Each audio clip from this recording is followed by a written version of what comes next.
Alrighty, this is part 2 for those of you who could not get enough of part 1.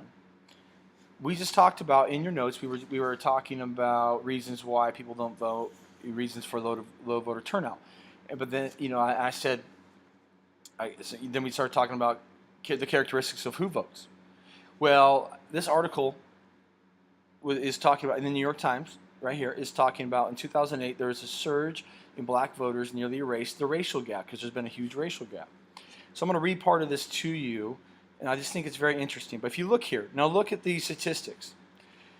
18 to 24-year-olds, 2004 to 2008, 18 to 24-year-olds, right here, the statistics are low.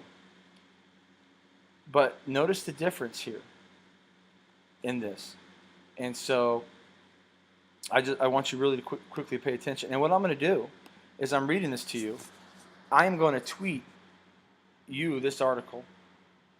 And what I want you to do is, from this point forward, because I was going to read it to you, I just wanted to read the statistics to you. I want you to read it.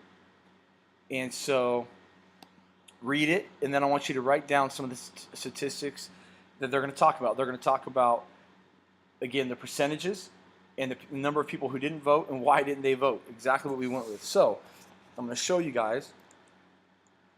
I want you to write down the statistics, stats on voter in this New York Times article. This will be part of our discussion questions. So make sure you read this article, and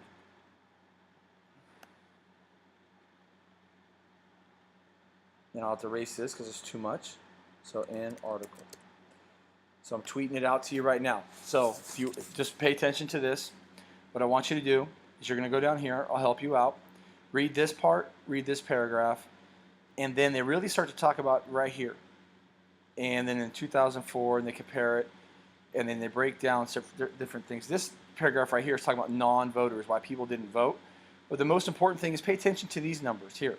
And we'll talk about it in class tomorrow. You should be able to have this article up. Alrighty? So fantastic. This is number 2, but this is mainly explaining to you what I want you to do with this article.